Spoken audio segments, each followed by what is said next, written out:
Hello, Algebra 2. Here we are with another note sheet worksheet.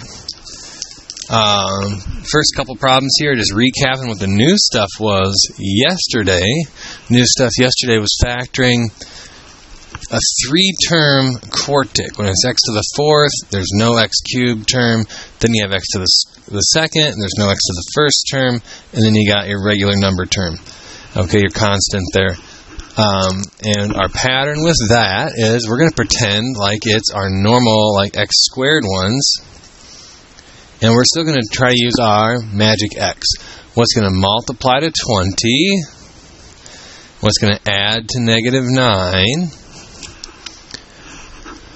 Okay, we should be coming up with negative 4 times negative 5 is positive 20. Negative 4 plus negative 5 is negative 9. Alright, but now instead of x's, in order for these to be x to the fourth, we're going to need to use x squared minus 4 times x squared minus 5. Okay, and instead of just being super easy and just being opposites, you do have to do a little bit of work. After you do a few of these, you'll catch on to a little pattern and it goes a lot quicker. But early on, you're going to need to show this work. Alright, because it's a zero product property. This times this equals 0, so it means either this one is 0 or this one is 0. So we got to think about what makes this equal 0. X squared minus 4 equals 0. You're going to add 4 to both sides. So we have x squared equals 4. And then you're going to square root. And we finish with plus minus 2. Alright, do the same thing on the other side. X squared minus 5 equals 0. We want to add 5. X squared equals 5. We square root.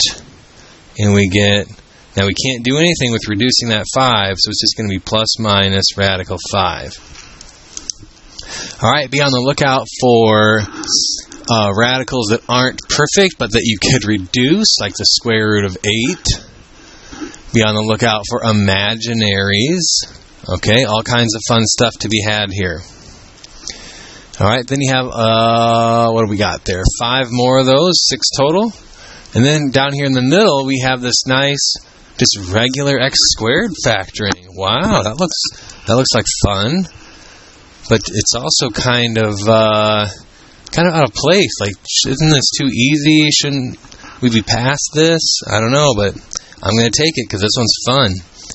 Okay, what multiplies to negative 10? What adds to 3? How about positive 5 and negative 2? X plus 5. X minus 2. And then we know the answers are the opposites. This is super easy. Again, it's what makes each thing equal 0. And when there's nothing with your x, it's just the opposite. Negative 5 is going to make this equal 0. And positive 2. Okay. Now, why is this problem here? Because it relates to how we're going to be thinking about these in a different way. We're going to be thinking about these in reverse order. What if they told me the answer and I had to write the equation? So we have this one already done, and we're going to have it working backwards here so we can kind of see how this works. Okay? The answer is 2, so that means it came from a parentheses x minus 2. So if the answer is 2, that means it had to have come from a parentheses of x minus 2, because 2 would make that equal 0. X equals negative 5 had to have come from a parentheses of x plus 5. We're thinking in reverse. If the answer is negative 5, then the answer was, the parentheses that it came from was x plus 5. Okay? Now how do I get from my factored form to my equation? We're going to multiply this out. We're going to FOIL. X times x is x squared. X times a positive 5 is plus 5x. Then we have negative 2 times x and negative 2 times 5 is going to be minus 10. And more often than not, I'm pretty sure it's just going to be like the middle two that can be combined, unless we get our factors there kind of flipped around. As long as it's x and then the number and x and then the number, it should be the middle two that you can put together. Positive 5x, negative 2x is going to be plus 3x in the middle. Okay? And then we did this one together in class as well. Alright, we did this one together in class as well. It's just a different way of writing it. If they said their roots are negative 3 and 7, and then write the quadratic equation, it's just different words meaning the same thing. Here's your answers, you write the equation. Okay? So if the answer was negative 3, its parenthesis it came from was x plus 3, opposite.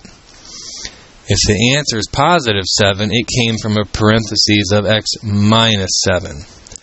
Alright, and we'll let you take it the rest of the way from there. So this front side of the worksheet was kind of review. Okay, definitely reviewing the x to the fourth stuff because that was brand new yesterday. And then kind of thinking about this normal factoring in a different way, going in reverse. Here's the new stuff for today. Alright? Lock in, alert, alert. Here's the new stuff. Make sure we're paying attention. Okay? Factoring by grouping. And this is a strategy we use when there's 4 pieces. We've only been using 3 before. Now we're up to 4 pieces, and this is the main strategy for solving when there's 4 terms. You're going to factor by grouping, and you're just going to put parentheses around the first 2 terms, and parentheses around the last 2 terms. And I like to include that sign in the second one. It helps me just to kind of visualize positive or negative on that 4. Okay? What is in common to the 2 terms in the first set of parentheses? 12x to the third minus 9x squared. Okay, I could divide both of those numbers by 3. And then the biggest power of x that they both have is x to the second. Okay, this one's x to the third, but that one doesn't have x to the third. This one's x to the second, and that one's 3, so x to the second fits in there. So we're going to use x to the second. So if I take 12x to the third, I take 3x squared out of it. 12 divided by 3 is 4. And I had x to the third, and I took 2 of them out, x squared out. That leaves me with just x to the first. 9 divided by 3, it's minus 9 divided by 3 is going to be minus 3. And I took the x squared out in front, so there's nothing left. Okay, you can always double check. Just mentally kind of multiply this back in. 3 times 4 is 12. X squared times x is x to the third. Okay, 3 times negative 3 is negative 9. X squared times nothing else. Okay, it stays x squared. Now, I didn't realize this when I made it, but this is kind of a sneaky one. Okay, what do these two have in common that I can take out in front? 4x and a minus 3. You might be thinking, nothing, Mr. Handke. There's nothing you could take out in front. Okay, but technically you could do a 1. You could technically divide both things by 1. Okay, so I'm going to take out a positive 1. I'm going to put a plus 1. And that would still keep it at 4x and still keep it at minus 3. Okay, so we got our 2 groups. We factored out what was in common from both groups. Here is your first self-check step that you're doing it right. 4x minus 3, 4x minus 3. We want those 2 to be the same. The parentheses things to be the same. Okay, we're going to take what's in front, the 3x squared and the plus 1, and they're going to go in their own set of parentheses. And we're only going to write down the 4x minus 3. We're only going to write that down 1 time. Okay, let's reverse it here. Here we are with this times this. We would FOIL this out, multiply it out. We would do 3x squared times 4x and 3x squared times minus 3. And that's kind of what this is saying. This is saying 3x squared times 4x and 3x squared times minus 3, and that's what we get. Then after doing 3x squared to both of those, I would do the 1 to both of these. And that's what this is saying, 1 times 4x, 1 times minus 3. And there they are. So we've just kind of reverse FOILed with that. Okay, let's go over to this one, and we'll put parentheses around the first two, parentheses around the last two again. And let's have you hit pause and try this on your own. Ready, set, pause. Alright, welcome back. Let's see how you did. From this group, there's no numbers we can take out in front, but we can take out an x squared. X squared goes out in front. Then we have a 2x plus 5. And then from this one, okay, we already kind of have an idea of what I want this to look like. I want this to look like 2x plus 5. So I'm going to think about taking out a 3, a positive 3, so I'm going to write plus 3, 2x plus 5.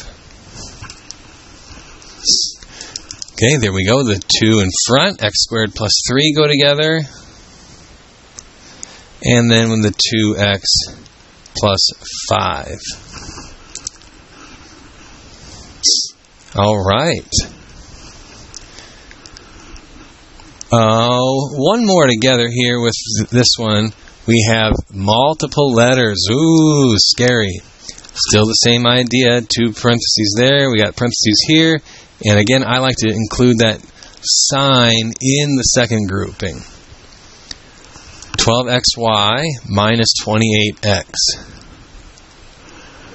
Okay, we can divide by 4, and they both have an x. So we're going to go 4x. That leaves me with 12 divided by 4 is 3. I took the x out in front. There it is. And we have a y left over. Negative 28 divided by 4 is negative 7. And the x is already out in front. Okay, if you're nervous, you can double check. 4x times 3y. 4 times 3 is 12. xy. Got it. 4 times negative 7. Negative 28. No other x's or other letters, so it just stays x. Okay, so I'm feeling pretty good about this one. Now I know I want this parenthesis to look like that. I want this to be a 3y. This is negative 15y. I want it to be a positive 3y. So I'm seeing the 15 and the 35, and it's jumping out at me to take a 5 out. But we also want this to be a positive 3 and not a negative 3. So we're going to take out a negative 5 in front. And then I'll flip this to a positive 3y, and I'll flip this to a minus 7 so that it matches that. And we'll have 4x minus 5 and 3y minus 7. Ta-da! We'll save this one for you to do on your own. And just like with all of our factoring we've done so far, it proceeds to do solve by factoring. Okay? Solve by factoring. So we've got parentheses and parentheses.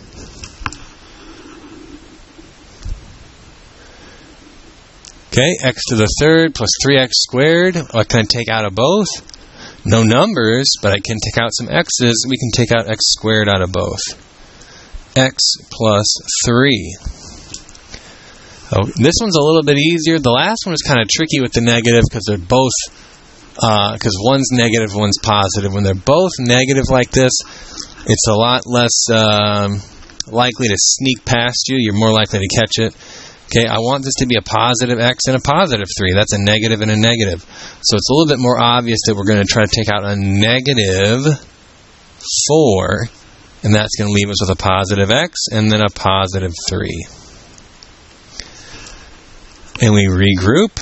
X squared minus 4 and x plus 3. Okay, this is where we had been getting to in the previous example problems, and now we're in the solving directions here, so we need to solve. What makes each one equal 0? Okay, this is kind of like what we were doing on the front. We ended up with an x squared plus or minus something. So what makes this spot equal 0? X squared minus 4 equals 0. X squared equals 4. Square root, and we get x equals plus or minus 2. And then this one, super easy. This is like the original ones, right? Super easy. X plus 3 equals 0. X equals negative 3. You could probably jump right to that.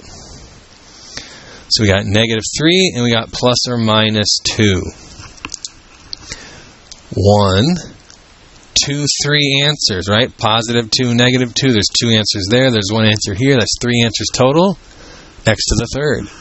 Just like on the other ones, we are getting a plus minus, 1, 2, 3, 4 answers, x to the fourth. This one was x squared, x to the second power, 1 answer, 2 answers, second power. Okay, so these are all x to the thirds today on the back here with the solving part. So we're probably going to have one that factors to a squared plus or minus something, and then one that's just like a short one that's just going to be opposites. Okay? You can check Schoology or your email potentially here for that. It should be up on Schoology for that worksheet if you didn't already print that out to follow along with. Thanks for watching, crew. We'll see you later.